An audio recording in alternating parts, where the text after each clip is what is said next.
Okay, let's move on. Minister for Transport.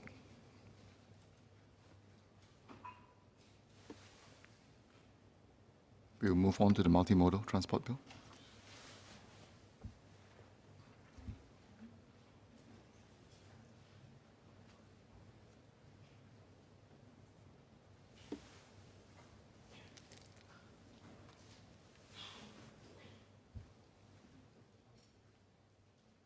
Mr. Speaker, on behalf of the Minister for Transport, I beg to move that the bill be now read a second time. The Multimodal Transport Bill 2020 will set up a new act to give effect to the ASEAN Framework Agreement on Multimodal Transport.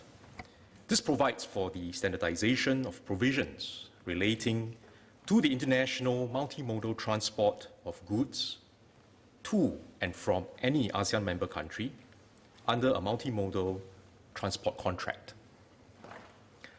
A harmonized transport system will enhance regional connectivity in ASEAN and facilitate the free movement of goods, services, and investment.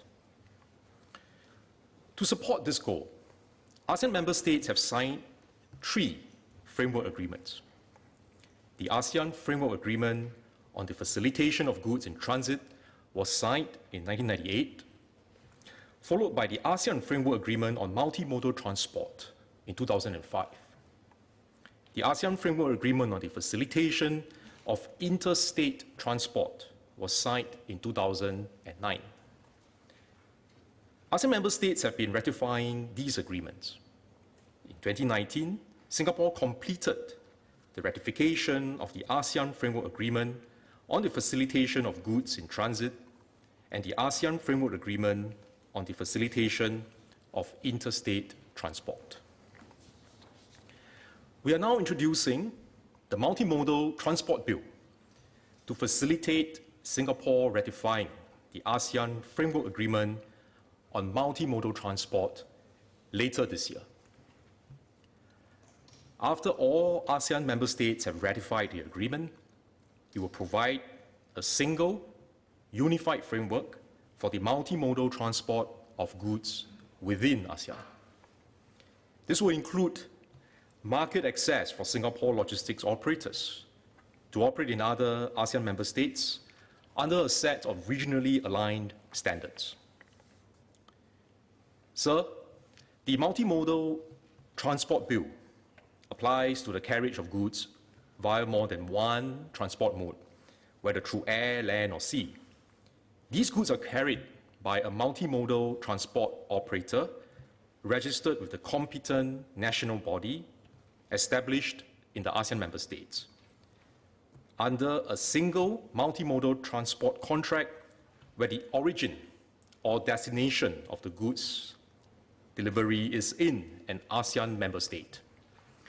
The bill covers 4 key areas, which are A, registration with the Singapore competent national body, B, issuance of multimodal transport document, C, liabilities of multimodal transport operators, and D, duties and liabilities of consignors.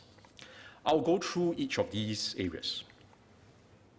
First, the bill will put in place the legislative framework for Singapore to recognize the competent national body established by each ASEAN member state to maintain a registry of multimodal transport operators, or MTOs for short.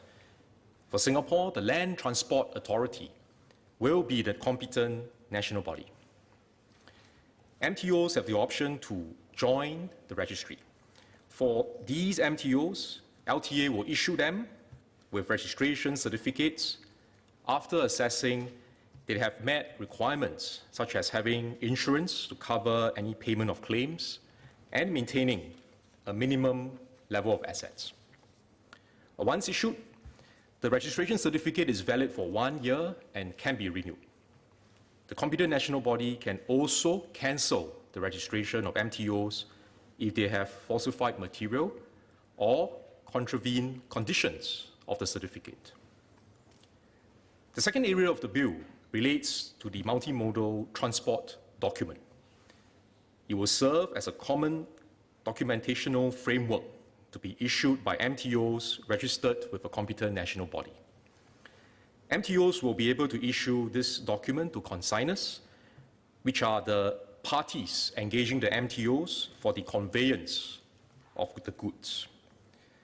This document will be recognized by all ASEAN member states to certify that the MTO has taken charge of the goods and will deliver them in accordance with the multimodal transport contract.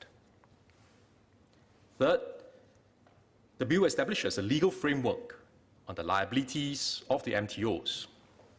Today, when disputes occur, liability between operators and consignors will be determined based on their contract terms, common law, or other legislation. With the bill, there will be minimum standards for the liability regime. For example, MTOs will be liable for the loss of, damage to, or delay in the delivery of goods when the goods are in their charge.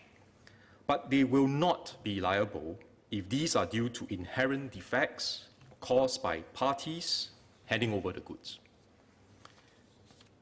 Fourth, the bill also lays out the roles and responsibilities of the consignors. Consignors are required to accurately inform the operators of the details of the goods that they will be carrying, including if the goods to be transported are deemed dangerous in accordance to domestic laws or international conventions. If they fail to do so, they will be liable for any losses incurred related to such goods. Mr. Speaker, sir, I beg to move.